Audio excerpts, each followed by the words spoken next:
Damos hoje início à série Pedras que Falam. Ao longo dos programas vamos falar sobre a formação, exploração, utilização e benefícios dos recursos geológicos do arquipélago da Madeira. É com certeza uma das poucas riquezas não importadas que possuímos. Através da simples observação de uma rocha, vamos tentar estabelecer um diálogo com as pedras, como se elas falassem e pudessem contar a sua história e os seus segredos. Porque normalmente só se aprecia aquilo que se conhece. No programa de hoje, vamos abordar a temática dos vulcões e dos produtos por eles expelidos.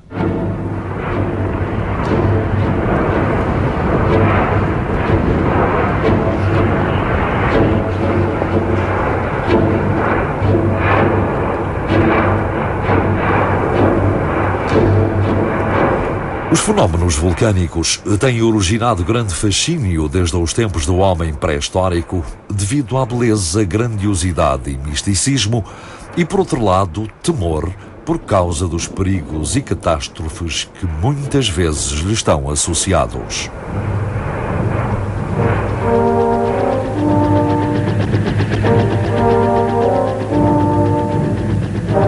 As ilhas oceânicas vulcânicas correspondem usualmente a um ou mais edifícios vulcânicos que se elevam do fundo do mar até à superfície, pelo que as selvagens, o Porto Santo e a Madeira, incluindo as desertas, não são mais do que partes culminantes de grandes vulcões que ultrapassaram o nível do mar.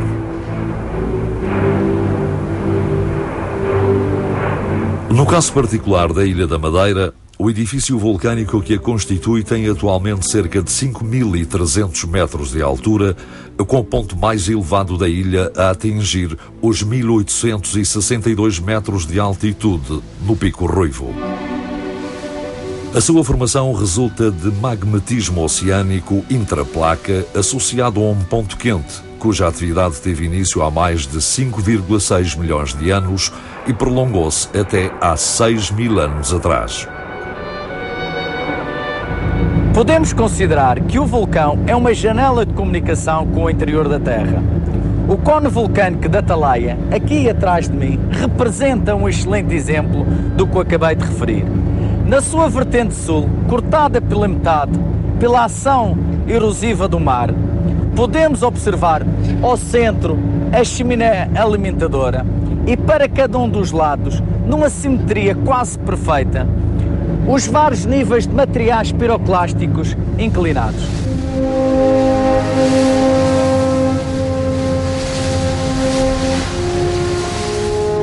Os vulcões são considerados os grandes construtores e destruidores da paisagem. Por um lado, as erupções dão origem a formas construtivas, erguendo cones, montanhas e picos, devido à acumulação dos produtos vulcânicos, e por outro lado, geram formas destrutivas, como é o caso das crateras e caldeiras, devido a explosões e a colapsos.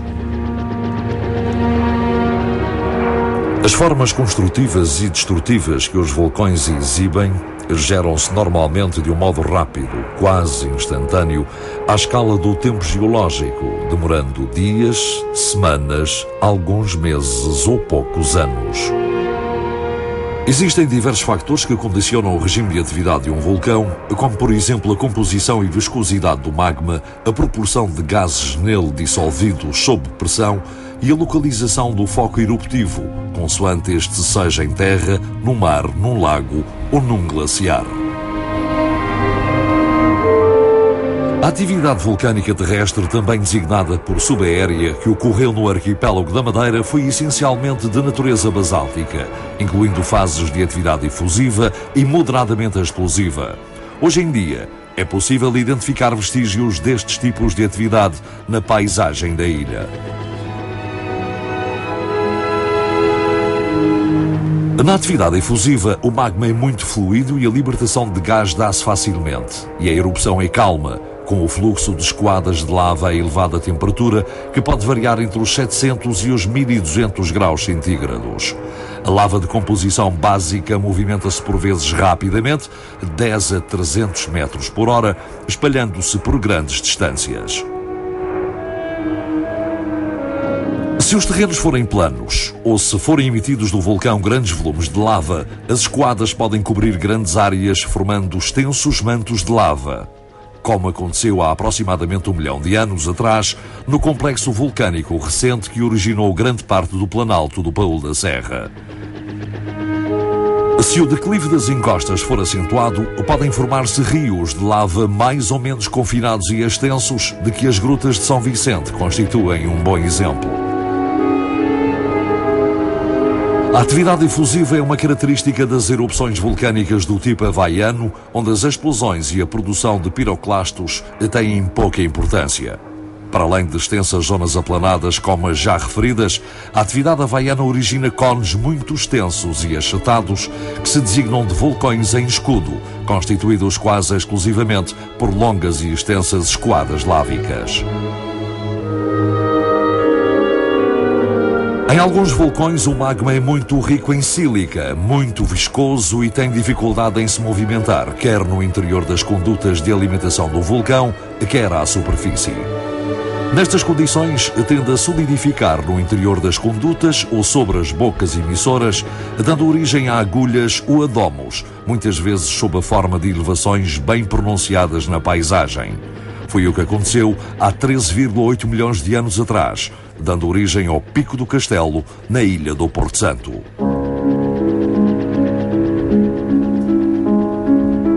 A atividade vulcânica explosiva ocorre quando os gases aprisionados no magma se libertam de um modo mais ou menos brusco devido à diminuição da pressão a que estão sujeitos com a progressiva ascensão do magma à superfície. No caso do vulcanismo de natureza basáltica que caracteriza a Ilha da Madeira, as fases explosivas são moderadas e não muito intensas, originando piroclastos de natureza basáltica, como é o caso das bombas, lapili e cinzas. Muito frequentemente, a atividade vulcânica que caracteriza um dado vulcão é mista, ou seja, tal como o nome indica, inclui atividade explosiva, com projeção de materiais piroclásticos e gases para a atmosfera, bem como a atividade efusiva, com o derramamento de escoadas lávicas mais ou menos extensas. Este é o padrão usual nas erupções do tipo stromboliano, precisamente o tipo de atividade responsável maioritariamente pela edificação da Ilha da Madeira. Os cones vulcânicos daí resultantes são vulgarmente designados de cones de escórias, como é o caso dos cones de Nossa Senhora da Piedade e do Pico da Cruz, que são de tamanho médio, isto é, com algumas centenas de metros de diâmetro, dezenas de metros de altura e com uma pequena cratera no seu topo. Quanto mais elevada for a viscosidade e a proporção de gases no magma, mais intensa será a explosividade, devido à brusca libertação dos gases. É o que acontece, por exemplo, quando é aberta uma garrafa de champanhe no habitual banho, no final das corridas automóveis, em que se dá uma desgasificação rápida, sobrando pouco líquido no fundo da garrafa. A explosividade associada a uma dada erupção ou a uma fase de atividade deve-se por vezes ao facto de ocorrer um contacto entre o magma que ascende do interior da Terra com massas de água implantadas à superfície ou próximo desta. É o que acontece quando, por exemplo, há a entrada de água do mar na conduta de alimentação do vulcão, provocando a vaporização instantânea desta água e a fragmentação intensa do magma. Deste contacto água-magma e do choque térmico associado, resulta uma forte atividade explosiva com a produção de nuvens de vapor de coloração branca ou esbranquiçada e a projeção de piroclastros negros ou de cor escura, muitas vezes sob a forma de jactos pontiagudos, designados de jactos cipressoides ou de cauda de galo. Este tipo de atividade submarina, designada de surtesiana, com interação água-magma em águas relativamente pouco profundas, foi precisamente a que caracterizou a fase inicial da erupção dos Capelinhos na ilha do Faial, Açores, a 27 de setembro de 1957, e enquanto a cratera se manteve aberta para o mar. As nuvens de vapor e piroclastos maioritariamente cinzas, emitidas durante estas erupções submarinas em águas pouco profundas, podem atingir uma altura considerável de alguns quilómetros. Os materiais vulcânicos são, na sua maioria, depositados em torno da cratera do vulcão, dando origem a depósitos piroclásticos, constituídos por material desagregado, permeável e frequentemente saturado de água. Por esta razão, a alteração dos materiais vítreos de natureza basáltica, ricos em ferro e inicialmente de cor escura, dá-se de um modo relativamente rápido, originando os depósitos de tufos palagoníticos ou tufos sortesianos de estratificação nítida e tonalidade clara, amarelada ou acastanhada. O registro deste tipo de erupções submarinas pode ser observado no ilhéu Mole do Porto Muniz, na Rua 4 de Abril e nas arribas da Praia Formosa, que apresentam estratificação e diversas figuras de carga. Estou junto a uma dessas figuras de carga, resultantes da deformação de materiais finos pouco consolidados, provocada pela queda e impacto de materiais grosseiros e pesados, tipo bombas vulcânicas, durante a erupção. Por vezes, os materiais piroclásticos que constituem as vertentes inclinadas do cone, com o tempo, por ação da gravidade e devido à água existente entre os grãos, tende a movimentar-se para baixo, de uma forma relativamente lenta, à semelhança do que acontece ao creme de cobertura nas superfícies inclinadas de um bolo. Este movimento deforma os níveis piroclásticos e fica registado sob a forma de ondulações, ou pseudodobras, nas camadas de tufo vulcânico, sendo denominado de slumping marks. Estamos na Rua 4 de Abril, dia que recorda a Revolução da Madeira, que aconteceu em 1931. A escavação e a construção desta rua rasgou o flanco sul do antigo aparelho vulcânico, pondo a descoberto toda a sua estrutura interna.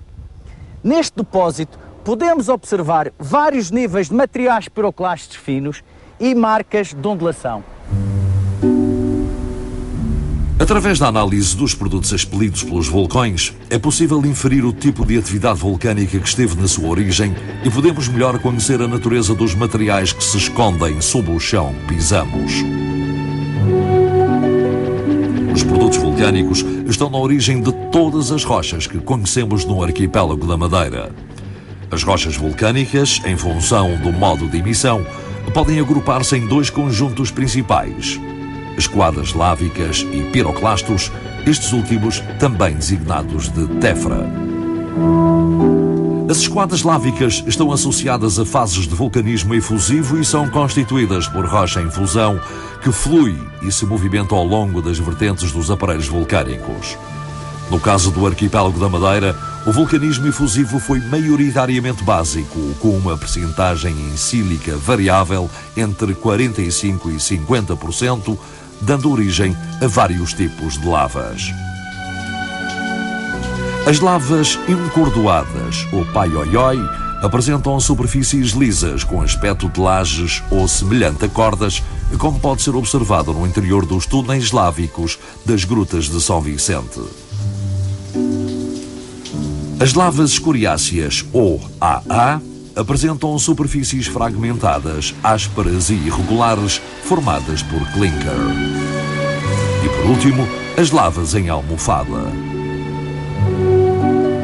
Todos nós temos um carinho especial por este objeto.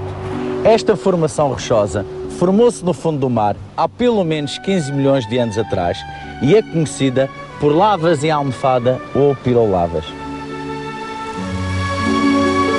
A pequena praia do Zimbralinho é o melhor local para observar as lavas em almofada que apenas se conhecem em todo o arquipélago nas sequências submarinas da ilha do Porto Santo.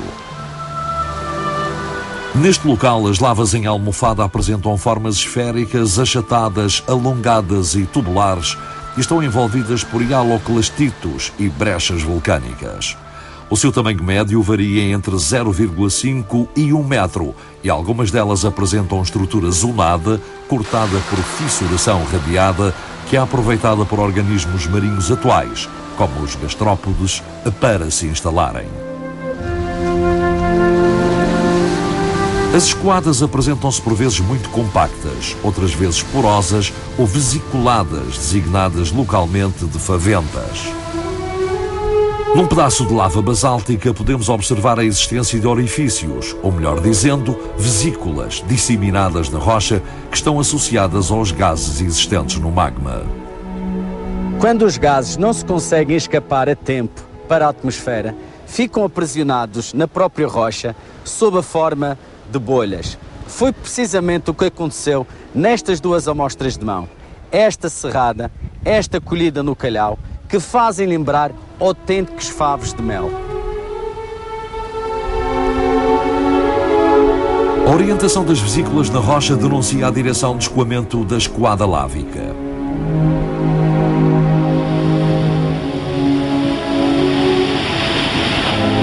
Como vimos, a classificação mais usual das escoadas lávicas no arquipélago da Madeira inclui as designações de lavas Pai-Oi-Oi, lavas AA e lavas em almofada, as quais caracterizam a morfologia superficial da escoada, ou seja, o aspecto externo superficial do terreno. Para além da composição química do magma, outros parâmetros influenciam o aspecto e as propriedades físicas das escoadas lávicas, como é o caso do teor em voláteis, do conteúdo em cristais, do regime de arrefecimento e do declive e forma da superfície sobre a qual a escoada se movimenta. Por outro lado, as escoadas lávicas Pai-Oi-Oi e AA podem apresentar espessura variável, diversas inclinações e aspecto superficial diferente, à medida que se afastam dos centros de emissão. Isto mesmo pode ser verificado, por exemplo, nos cursos médios e inferiores das ribeiras de São Gonçalo, João Gomes, Santa Luzia e São João. As escoadas podem também apresentar-se como unidades de fluxo únicas, designadas de escoadas simples, usualmente associadas a taxas de emissão elevadas. Na vertente poente do curso inferior da Ribeira de João Gomes, a escoada apresenta uma inclinação superior a 10% e atinge várias dezenas de metros de espessura, indicando que o volume de material lávico emitido pelo vulcão foi muito grande. Pelo contrário, as escoadas lávicas compostas caracterizam-se por diversas unidades de fluxo sobrepostas, usualmente pouco espessas, que estão associadas a uma mesma erupção e que arrefeceram quase simultaneamente. É o caso das lavas Pai-Oi-Oi compostas que afloram no sítio da Terra Chã, junto à vila de São Vicente.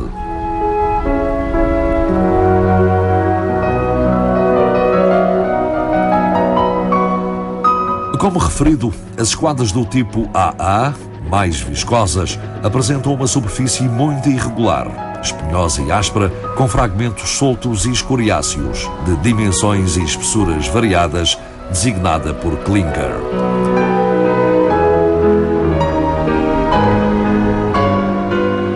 Este clinker forma-se à superfície da escoada lávica à medida que esta avança ao longo das encostas e declives. Do mesmo modo, na frente da escoada lávica, os fragmentos de clinker são arrastados e caem em direção à base, sendo depois cobertos pelo avanço da escoada lávica. Por esta razão, as escoadas lávicas AA apresentam em geral dois níveis de clinker, um no topo e outro na base, sendo o primeiro normalmente mais espesso.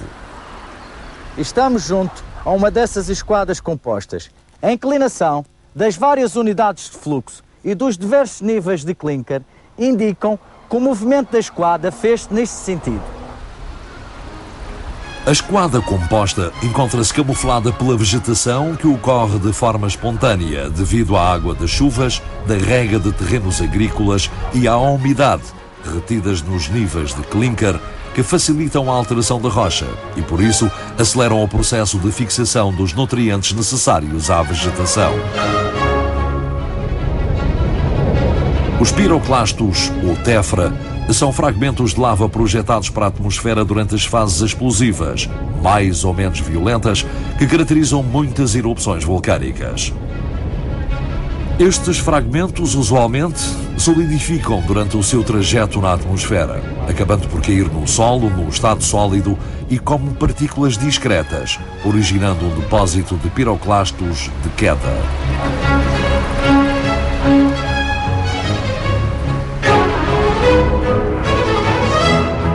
Os piroclastos de queda de natureza basáltica, genericamente designados de escórias e conhecidos localmente por Arião, podem ser classificados em função da dimensão dos clastos.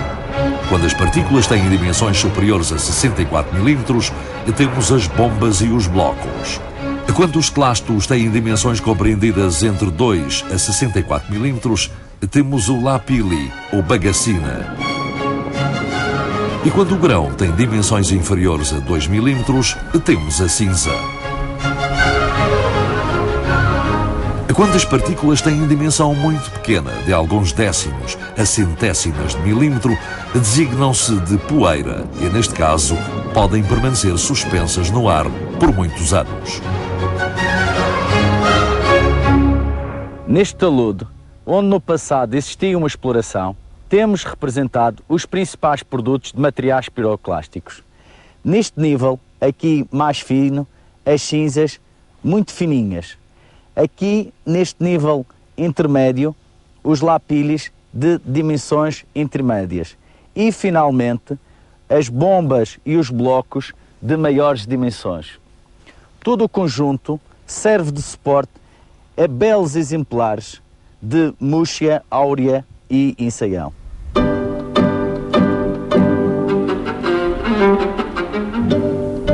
Quando os piroclastos, sobretudo os de natureza basáltica, atingem o solo ainda num estado pastoso, deformam-se e podem aglutinar-se e soldar-se entre si, dando origem aos designados depósitos de spatter, ou salpicos de lava, também conhecidos por pedra fajoco e pedra mole.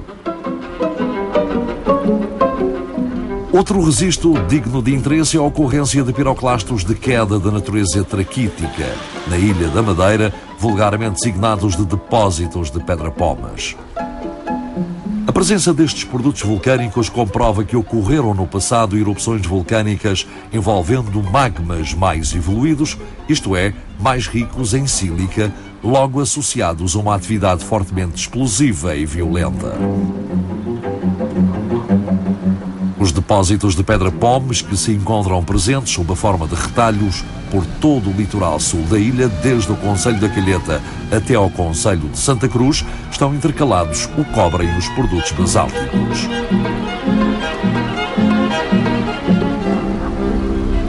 De acordo com os estudos científicos publicados, estes depósitos de pedra-pomes estão associados a várias erupções submarinas do tipo freato pliniano, cujos focos emissores se terão localizado previsivelmente na região imersa a sul da ilha, dada a distribuição geográfica dos depósitos e da granulometria dos lapili de pedra-pomes. Estamos junto a um desses depósitos, na rua Papa João Paulo II, onde o nível de pedra-pomes, representado aqui por esta cor mais clara e por pequenos calhauzinhos, se encontra intercalada por produtos basálticos contemporâneos de cor mais escura. Os fragmentos de pedra-pomes apresentam-se muito leves, com densidade menor do que a água, com grande porosidade e são extremamente vesiculados. Os aspectos texturais e microtexturais são bem evidentes quando observados ao microscópio eletrónico de varrimento. As vesículas são de tal modo estanques que a rocha flutua na água por largo período de tempo até ficar impregnada de água, acabando por afundar-se depois. Ao longo do programa de hoje, classificamos a atividade vulcânica, o tipo de erupções e os principais produtos emitidos pelos vulcões do arquipélago da Madeira. No próximo programa, falaremos sobre a construção dos edifícios vulcânicos insulares. Não perca!